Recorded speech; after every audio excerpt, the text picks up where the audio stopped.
So hello everyone and welcome to the new class. So अभी तक हमने अपने क्लास 9 साइंस के 2 चैप्टर बिल्कुल अच्छे से कंप्लीट कर लिए। आई होप आपके वो चैप्टर बिल्कुल अच्छे से समझ में भी आ गए होंगे और अब आप उनकी जो क्वेश्चंस है वो भी इजीली अटेम्प्ट कर पा रहे होंगे।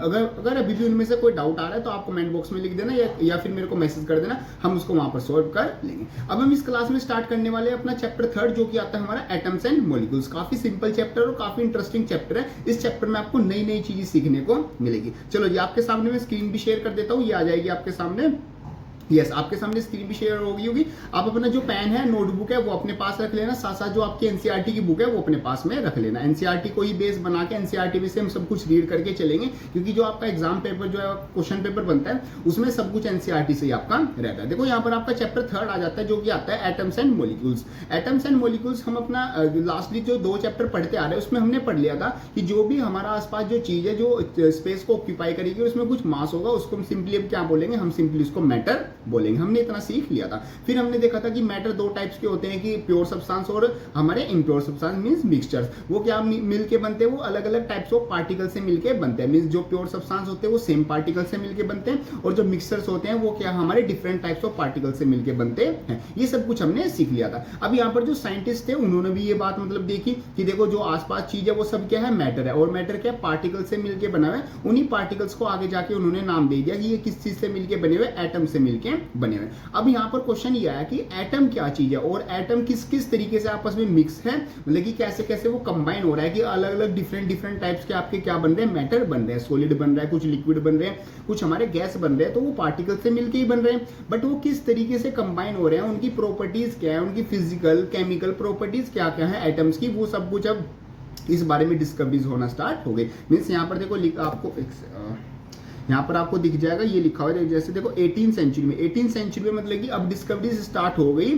कि आपका जो मतलब कि जो एटम है वो किस किस तरीके की क्या क्या प्रॉपर्टीज रखता है, वो किस तरीके से होता है। ठीक है, चलो यहाँ पर जो सबसे पहले जो हमारी चीज आ जाती है इस चैप्टर में, आ जाता है हमारा law of chemical combination. Means जो आपके एटम्स हैं वो आपस में कंबाइन हो रखे हैं, एक साथ सारे एटम जो है वो कंबाइन है।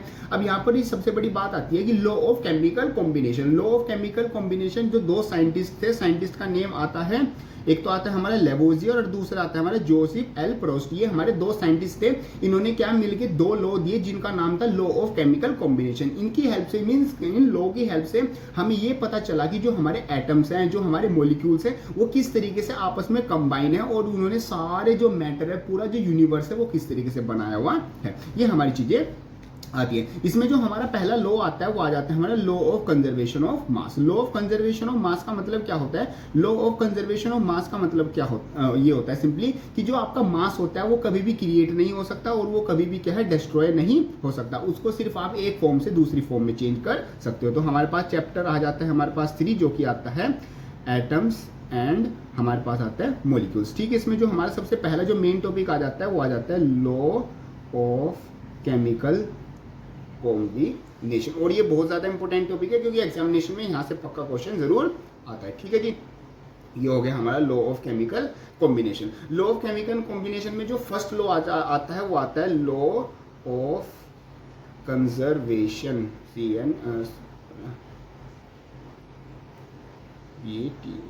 Conservation of mass. Law of conservation of मास, ये हमारा क्या जाता है फर्स्ट तो आता है। इसके अकॉर्डिंग क्या आता है कि mass can neither be created nor be destroyed, it can be converted from one form to another. ये इसकी बेसिक डेफिनेशन आ जाती है। और अगर हम केमिस्ट्री की लैंग्वेज में बात करें, मींस इस चैप्टर के हिसाब से बात करें, तो अगर हमारे पास दो है, हमारे पास क्या कंपाउंड है या फिर हमारे पास 2 सब्सटेंस है, उनको हम मिक्स कर रहे हैं और उनसे हमारा C+D हमारा बन रहा है। तो जो हमारे पास एरो के हमारी क्या लेफ्ट साइड जो हमारे पास सब्सटेंसेस होते हैं उनको हम बोलते हैं रिएक्टेंट्स, REACTANTS। रिएक्टेंट्स का मतलब होता है जो आपस में रिएक्ट करते हैं। और जो हमारे जो एरो के राइट साइड होते हैं, जो हमारी चीज बन के आई है उसको हम बोलते हैं प्रोडक्ट, PRODUCT, उसको हम बोलते हैं अपना सिंपल प्रोडक्ट। अब तो यहाँ पर डेफिनेशन क्या आती है according to law of conservation of mass, कि जो टोटल मास होता है रिएक्टेंट का वो हमेशा किसके इक्वल होता है, टोटल मास ऑफ प्रोडक्ट के इक्वल होता है in a balanced chemical equation. Means जो मास होता है, mass of reactants is equal to mass of products.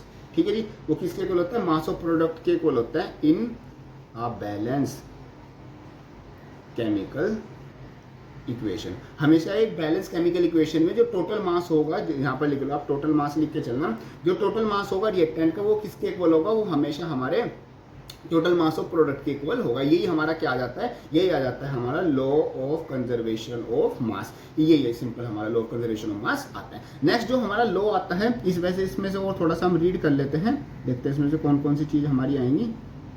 एक सेकेंड मैं इसको लगा देता हूँ, यहाँ पर हमारा आता था ये वाला चैप्टर, ठीक है। चलो इसमें हमारे पास आता है जैसे लॉ ऑफ केमिकल कॉम्बिनेशन के दो लॉ आए थे, सबसे पहले आया था हमारा law of conservation of mass, इसमें आता था, इसमें हमारी चीज आती है is there any change in the mass when chemical reaction take place, means जब भी केमिकल रिएक्शन होती है क्या उसमें मास में कोई चेंज आता है, तो मास में हमारा ओवरऑल मास में कोई चेंज नहीं आता है, जो हमारा मास पहले था वही हमारा बाद में रहता है। जैसे हमने ये वाली एक्टिविटी भी की है, इस एक्टिविटी में हमने कुछ केमिकल्स आपस में मिलाए हैं और लास्ट में हमारे पास कुछ प्रोडक्ट बना है। जब हमने लास्ट में उनका मास देखा था तो मास हमें पता चला कि उसमें बताया गया कि law of conservation of mass states that mass can neither be created nor be destroyed in a chemical reaction. Chemical reaction में ना मास कभी खत्म हो सकता है और ना मास कभी मतलब कि एक्स्ट्रा जुड़ जाएगा, मतलब जो चीज पहले से है वही इसमें रहेगी, जो चीज़ पहले से है वही रहेगी, उसमें आप कोई भी चीज़ नहीं ऐड कर सकते, ना जो चीज़ ऐसे पहले से ही है उसको डिस्ट्रॉय कर सकते। बस आप एक फॉर्म से, मीन्स ए को आपने क्या कर दिया, बी में ए और बी को क्या है सी और डी में कन्वर्ट कर दिया, आपका मास जो था वो एज इट इज ही रहा। ये आपका आ जाता है law of conservation of mass. Second यहाँ पर आपका आता है, सेकंड जो आपका लॉ आता है वो आता है आपका लॉ ऑफ कांस्टेंट प्रोपोर्शन। ये आता है law of constant proportion. Law of constant proportion भी बहुत ज्यादा इंपॉर्टेंट लॉ है। इसमें क्या आता है, इसको अगर हम अच्छे से ध्यान से समझे, पहले एक बेसिक से समझ लेते हैं, फिर इसको रीडिंग कर लेंगे जिस तरह से हमारी रीडिंग आ जाती है। चलो जी, इसको हम यहाँ पर लिख लेते हैं। जो हमारा सेकंड लॉ आ जाता है, सेकंड आ जाता है लॉ ऑफ कांस्टेंट प्रोपोर्शन, ठीक है जी। ये आता है law of constant proportion. Law of constant proportion का मतलब क्या आता है, जैसे आपके जो कंपाउंड बनते थे, कंपाउंड की डेफिनेशन क्या होती थी, व्हेन टू और more elements combine together in a fix ratio. जब आपके दो या दो से ज्यादा एलिमेंट आपके फिक्स रेशियो में कंबाइन होते थे तभी तो आपका एलिमेंट बनता था। फॉर एग्जांपल आपका हो गया H2O, तो इसमें हमारे पास क्या आ जाते हैं, 2 तो हमारे पास H आ जाते हैं और एक हमारे पास क्या आ जाती है, ऑक्सीजन आ जाती है। अगर इनके दोनों का मासेस का अगर हम रेशियो लें तो मासेस का रेशियो कैसे आएगा, जैसे हाइड्रोजन का मास कितना होता है 1, तो 2 into 1 जो कि आ जाएगा हमारे पास 2, और जो ऑक्सीजन का बेसिकली हमारा मास होता है वो होता है हमारा 16, तो उसका मास आ जाएगा 16। और अगर इन दोनों का रेशियो निकालेंगे 2:16, तो हमारे पास क्या आ जाएगा 1:8। मतलब कि जो हमारे पास H2O होता है वो हमेशा हमारा 1:8 की फॉर्म में हमारा होता है और उसमें हमारे पास H और O मिलके बनते हैं। तो लॉ ऑफ कांस्टेंट प्रोपोर्शन क्या कहता है, लॉ ऑफ कांस्टेंट प्रोपोर्शन ये कहता है कि अगर कोई भी कंपाउंड हमारा फॉर्म हो रहा है, चाहे वो किसी भी टाइप से फॉर्म हो रहा है, चाहे वो मतलब कि हम उसको चाहे केमिकल रिएक्शन से बना रहे हैं, चाहे वो नेचुरली प्रोड्यूस हो रहा है, चाहे वो किसी भी हो रहा है, तो वो जो होता है उसमें जो मास का रेशियो होता है उसके कांस्टेंट, उसके कंपोनेंट्स का, उसमें जो सब्सटेंसेस है वो हमेशा क्या होता है, एक फिक्स रेशियो में होता है। जैसे फॉर एग्जांपल आपकी CO2 में क्या है, आपका 1C है और आपके ऑक्सीजन कितने हैं 2 है। कार्बन का मास क्या होता है आपका 12 होता है, ऑक्सीजन का मास आपका 1 का 16 होता है, तो 2 इंटू क्या हो जाएगा 16 हो जाएगा, तो 12 रेशियो ये आ जाएगा 32। तो 12 रेशियो यहाँ पर आपका 12:32, और उसका अगर सिंपलेस्ट रेशियो निकालेंगे तो वो हमारे पास क्या आ जाएगा, जैसे हम इसको 4 से काट देते हैं, 4 3 जा 12 और 4 किस जा जाएगा 4 8 जा, तो 3:8। मतलब कि जो CO2 का जो रेशियो आता है बाय मास का, C और O का, ऑक्सीजन का वो आ जाता है 3:8। मीन्स कार्बन के 3 और ऑक्सीजन के हमारे 8 एटम्स इसमें प्रेजेंट होंगे CO2 में, तभी हमारा क्या बनेगा CO2 बनेगा। अगर आपको CO2 बनाना है तो उसमें हमेशा C लगेगा और ऑक्सीजन लगेगा, और वो किस रेशियो में होंगे, वो हमेशा हमारे इस फिक्स रेशियो में होंगे। चाहे वो आप किसी भी तरीके से फॉर्म कर रहे हो, चाहे आप कार्बन डाइऑक्साइड अपना बर्निंग से बना रहे हो, चाहे आप अपना क्या बना रहे हो केमिकल रिएक्शन से बना रहे हो, चाहे वो नेचुरली प्रोड्यूस हो रहा है, चाहे उसको प्लांट प्रोड्यूस करे। कार्बन डाइऑक्साइड चाहे आपका नेचर में कहीं से भी प्रोड्यूस हो रहा है, बट उसमें हमेशा कार्बन और ऑक्सीजन होंगे, और वो किस रेशियो में होंगे, वो 3:8 में होंगे। ठीक है जी, इसी को हम बोलते हैं अपना लॉ ऑफ कांस्टेंट प्रोपोर्शन। अब इसकी एक बार डेफिनेशन देख लेते हैं। जैसे यहाँ पर हमारे पास चीज आती है, Lavoisier along Lavoisier along with the other scientists noted that the many compounds were composed of 2 or more elements, मतलब कि बहुत से कंपाउंड, ज्यादातर जो कंपाउंड्स हैं वो एक दूसरे के साथ मिलके रहते हैं। Had the same elements in the same properties, मतलब कि जिन एलिमेंट्स में सेम, जिन कंपाउंड में सेम एलिमेंट्स होते हैं उनकी प्रॉपर्टीज भी काफी हद तक सेम होती हैं, irrespective of where the compound came from the who prepared it, मतलब कि चाहे कंपाउंड, जैसे आपका यहाँ पर CO2 था, तो CO2 चाहे आपका किसी भी वे से बनाया हो, आपके केमिकल रिएक्शन से बनाया हो, नेचुरल वे से बनाया हो, बट वहां पर जो CO2 की जो प्रॉपर्टीज है वो सब किसी से भी वो बन के आए, प्रोडक्ट कहीं से भी हुआ है, उसकी प्रॉपर्टी सेम ही थी। इन कंपाउंड सच है, जैसे वाटर का एग्जांपल लेके चलते हैं, the ratio of the mass of hydrogen and oxygen ratio क्या है, 1:8 आता है। Whenever the source of water whatever the source of water, thus 9 gram of water is decomposed with 1 gram of hydrogen and 8 gram of oxygen are always obtained, मतलब कि 8 gram of oxygen आपकी ये बनती है, ठीक है जी। Similarly ammonia, nitrogen and hydrogen are always present in 14:3 biomass whenever method or source of is obtained, मतलब कि जैसे अमोनिया आपका होता है, अमोनिया में आपका ये NH3 होता है, तो नाइट्रोजन और आपका हाइड्रोजन होता है, ये भी आपके क्या होते हैं, फिक्स रेशियो में आपके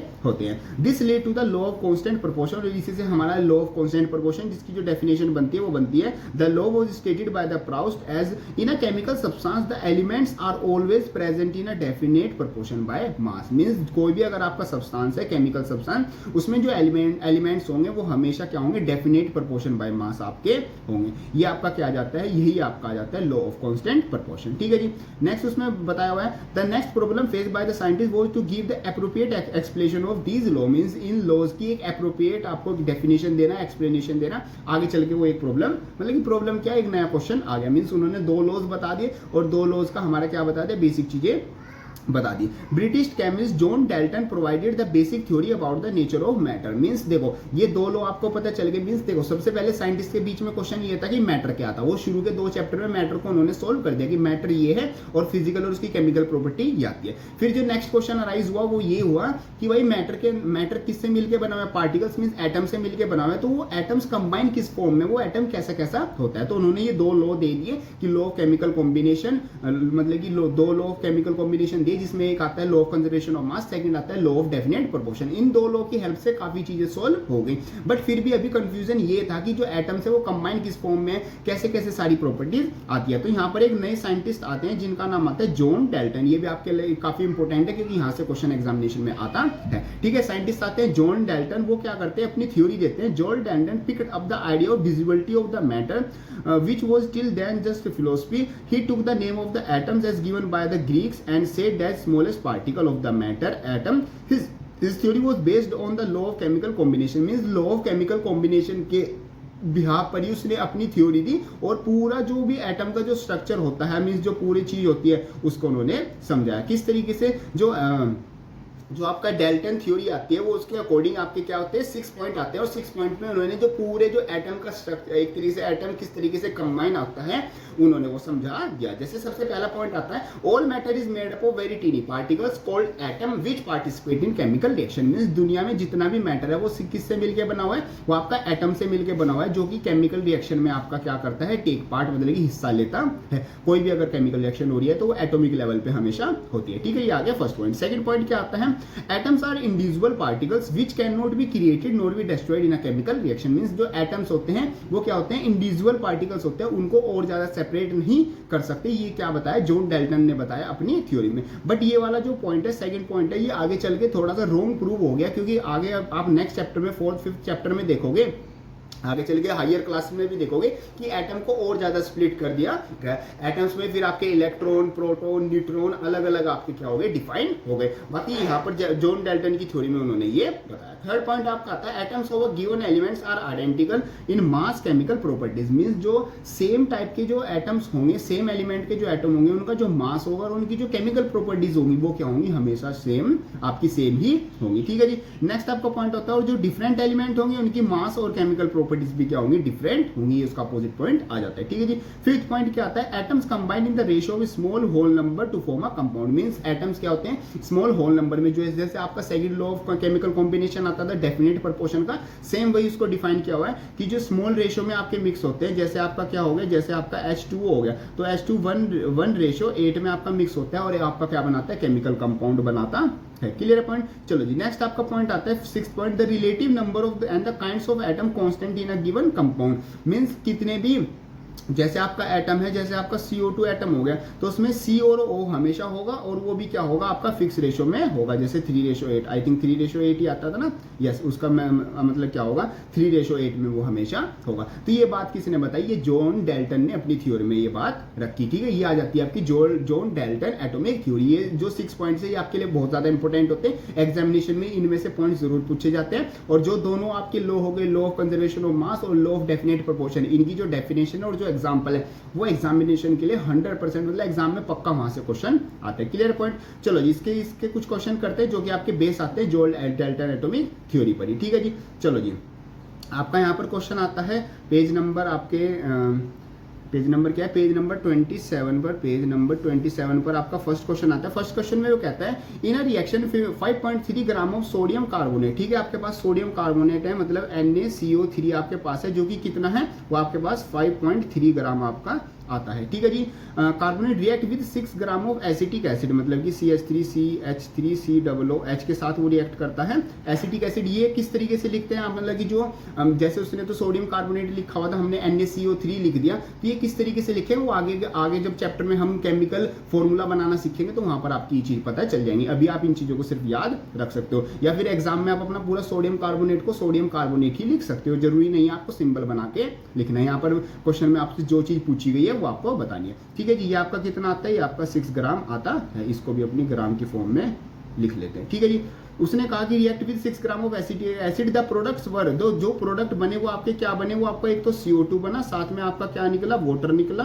ठीक है जी, एक तो आपका वाटर निकला और साथ में क्या निकली, सोडियम एसिटेट, और साथ में आपका सोडियम एसिटेट आपका आया। तो कार्बन डाइऑक्साइड आपकी कितनी आई, वो 2.2 ग्राम आपकी आई, और जो आपका वाटर था वो आपका कितना आया 0.9 ग्राम, और जो आपका सोडियम एसिटेट था वो 8.2 ग्राम आपका आया। उसने बोला है कि क्वेश्चन में show that these observation are in the agreement with the law of conservation of mass. Means आपको ये बताना है कि जो ये क्वेश्चन है, ये जो आपकी रिएक्शन आई है, ये लॉ ऑफ कंजर्वेशन ऑफ मास को फॉलो कर रही है। तो सिंपल है, देखो लॉ ऑफ कंजर्वेशन ऑफ मास के अकॉर्डिंग क्या होता है, the total mass of the reactant किसके इक्वल होता है, total mass of the product के इक्वल होता है। तो इन दोनों को प्लस हम कर लेते हैं, 6 5 11, ये आ जाएगा 11.3 ग्राम। तो उधर भी अगर हमारा 11.3 ग्राम आ गया तो सिंपल हमारा आंसर क्या हो जाएगा, सही हो जाएगा। Means law of conservation of मास यहाँ पर वैलिड हो जाएगा। जैसे यहाँ पर आता है 9 + 2 हमारे क्या हो गया 11 और 2 13 का 3 कैरी जाएगा 1 8 9 9 10 11, तो इधर क्या आ गया 11.3 ग्राम ही आ गया, जो कि दोनों हमारे क्या है आपस में इक्वल आते हैं। तो ये क्या हो गया, ये हमारा लॉ ऑफ कंजर्वेशन ऑफ मास को फॉलो कर रहा है। तो ये सिंपल सा हमारा ये मतलब कि इसका आंसर आ जाता है। नेक्स्ट क्वेश्चन पे चलते हैं। नेक्स्ट क्वेश्चन उसने बोला है, सेकंड आपका क्वेश्चन आता है कि hydrogen and oxygen combine in the ratio, जो हाइड्रोजन होता है और जो ऑक्सीजन होता है वो आपका 1:8 में बाय मास कंबाइन आपका होता है टू फॉर्म अ वाटर। वो क्या मिलके बनाता है, वो आपका वाटर बनाता है। मींस जो H2 प्लस का O2 इज इक्वल टू क्या बनता है आपका H2 आपका बनता है। ठीक है जी, what mass of the oxygen gas would be required to react with complete with 3 gram of gas, मतलब कि 3 ग्राम ऑफ हाइड्रोजन गैस में कितना आपको क्या होगा ऑक्सीजन आपका रिक्वायर होगा। ठीक है जी, देखो यहाँ पर आपका क्या आता है, जो आपका यहाँ पर अगर आप देखो 1 ग्राम ऑफ हाइड्रोजन कितने से रिएक्ट कर रही है, आपकी 8 से रिएक्ट कर रही है, जब आपका कुछ आपका H2O बनता है। ठीक है जी, फिर उसने बोला कि अगर आप जो ये जो हाइड्रोजन है ये आप अपना 3 ग्राम ले लो तो आपको ऑक्सीजन कितनी लेनी होगी जब आपका जो बनेगा H2O बनेगा। देखो अगर जो हाइड्रोजन है वो आपका क्या हो गया 3 टाइम्स हो गया, तो ऑक्सीजन भी आपको क्या करनी पड़ेगी 3 टाइम्स ही करनी